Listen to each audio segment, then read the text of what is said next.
datang di video pembelajaran kali ini. Nah, di sini kakak akan menjelaskan sebuah materi kelas 4, tema ke-6, yaitu cita-citaku, dan subtema ke-1, yaitu aku dan cita-citaku. Pembelajaran pertama. Mari kita simak materinya. Nah, apakah adik-adik tahu apa itu cita-cita? Cita-cita itu adalah suatu keinginan di masa depan. Coba kita simak bersama. Apakah kamu pernah membayangkan akan menjadi seorang apa di kemudian hari? Apakah adik-adik bayangkan itu sebuah kegiatan atau sebuah pekerjaan? Apakah adik-adik pernah membayangkan kelak akan mengajar atau menjadi seorang pilot, arsitek, dokter hewan, atau pekerja seni? Coba kita lihat bersama, ada gambar siapa aja sih? Betul, yang sebelah kanan adalah dokter hewan. Tugas dokter hewan adalah menyembuhkan hewan yang sakit. Jadi, kalau adik-adik menemui hewan yang sakit, maka harus kita bawa ke dokter hewan. Kemudian, yang sebelah kiri itu adalah guru. Kegiatan guru adalah mengajar siswa dengan ilmu yang berguna. Seperti kakak, cita-cita kakak adalah menjadi guru. Bagaimana denganmu? Kamu pasti punya harapan dan mimpi pekerjaan kelak. Itulah namanya cita-cita. Nah, sekarang coba tuliskan cita-cita dan kegiatanmu di masa depan kelak. Wah, setelah dicek, ternyata Pandu dan Riri memiliki cita-cita yang sama, yaitu dokter. Pandu ingin menjadi dokter karena ingin menyembuhkan orang yang sakit. Kalau Manda, dia ingin menjadi seorang guru loh. Karena menurut Manda ingin membagikan ilmu yang sudah dipelajari untuk seseorang di masa depan. Dan Manda juga membaca artikel. Coba kita simak bersama apa artikel yang Manda baca. Cita-citaku, anganku melayang ke masa depan. Aku ingin menjadi seorang guru. Guru adalah pejuang ilmu di garis depan. Guru tanpa pamrih berbagi ilmu. Aku akan berusaha mencapai cita-cita. Tak akan lelah aku mencari ilmu. Takkan aku berpangku tangan saja demi tercapainya cita-citaku. Bacaan di samping merupakan sebuah puisi. Perhatikan teks puisi yang sudah kalian baca ya. Coba, apakah kamu menemukan bahwa teks tersebut terdiri atas kumpulan kata-kata yang tersusun menjadi baris-baris? Ya, pada puisi tersebut terdiri atas kumpulan kata-kata yang tersusun menjadi baris. Kemudian, apakah kamu menemukan baris-baris tersebut menjadi beberapa bagian? Coba kita lihat, itu ada berapa baris ya? Ada 8. Nah, di situ dibagi menjadi berapa bagian? Menjadi 2. Maka, ya, baris tersebut terkumpul menjadi 2 bagian. Setiap bagian ini disebut dengan bait. Berikutnya, tuliskan bunyi vokal dari kata terakhir setiap barisnya. Nah, kita lihat. Itu baris pertama yang belakang sendiri. Ada kata depan. Huruf vokal belakang sendiri, depan itu adalah A. Kemudian yang kedua U. Yang ketiga adalah A. Keempat adalah U. Bait selanjutnya itu adalah A. Kemudian U. Kemudian A.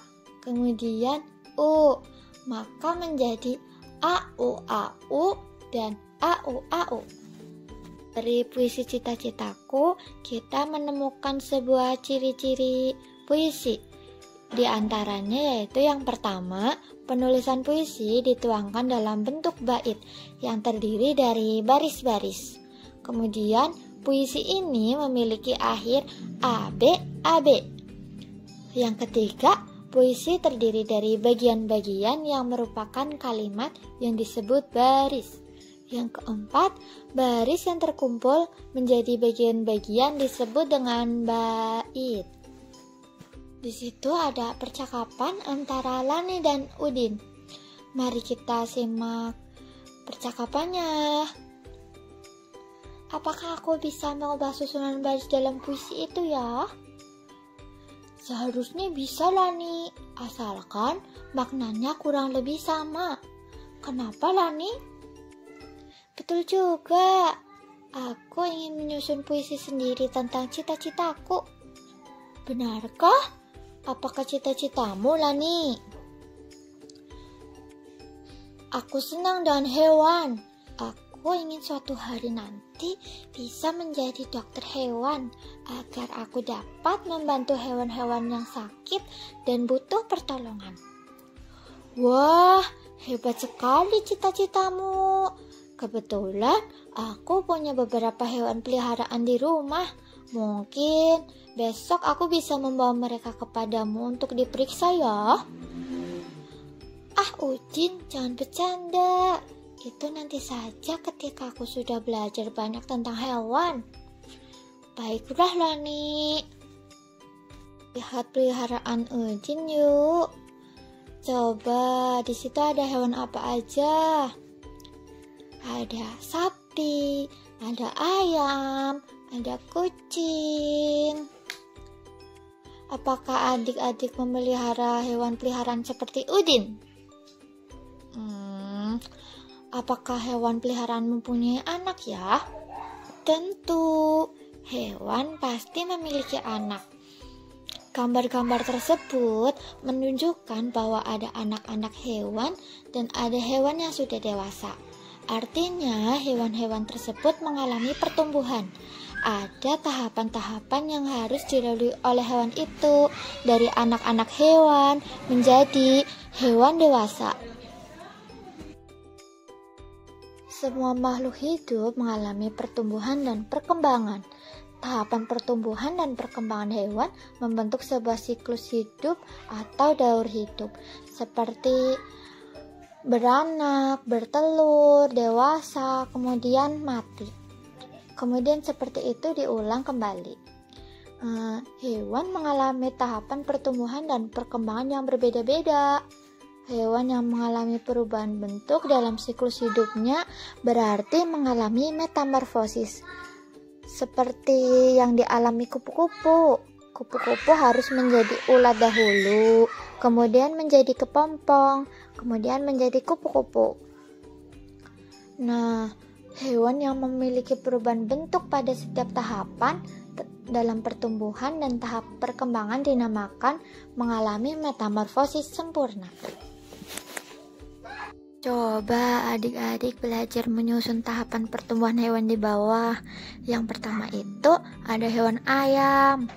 Pertumbuhan ayam itu dimulai dari bertelur, kemudian jadi ayam kecil, kemudian ayam sedikit besar, dan ayam dewasa. Gambar kedua adalah ada gambar kucing. Kucing dimulai dari ayam kecil, ayam remaja, dan ayam dewasa. Nah, dari susunan pertumbuhan hewan tersebut, kita dapat mengetahui yang pertama, ayam tidak mengalami metamorfosis karena ayam tidak melakukan perubahan. Pada awalnya memang telur sih, cuma kan di dalam telur ada ayam. Dimulai dari telur, ayam, kemudian ayam kecil, dan ayam dewasa. Yang kedua, kucing juga tidak mengalami metamorfosis karena kucing tidak melakukan perubahan. Siklus hidupnya dimulai dari kucing kecil lalu tumbuh menjadi kucing dewasa. Tidak terasa ya, materi kita telah selesai. Jadi kesimpulan yang kita peroleh adalah yang pertama, Puisi merupakan sekumpulan kata yang membentuk kalimat dengan beberapa bait. Kemudian yang kedua adalah semua makhluk hidup mengalami pertumbuhan dan perkembangan. Hewan yang mengalami perubahan bentuk pada setiap tahapan pertumbuhan dan perkembangan dinamakan mengalami metamorfosis. Sekian penjelasan dari kakak, kurang lebihnya mohon maaf. Sampai berjumpa di video selanjutnya ya. Wassalamualaikum warahmatullahi wabarakatuh.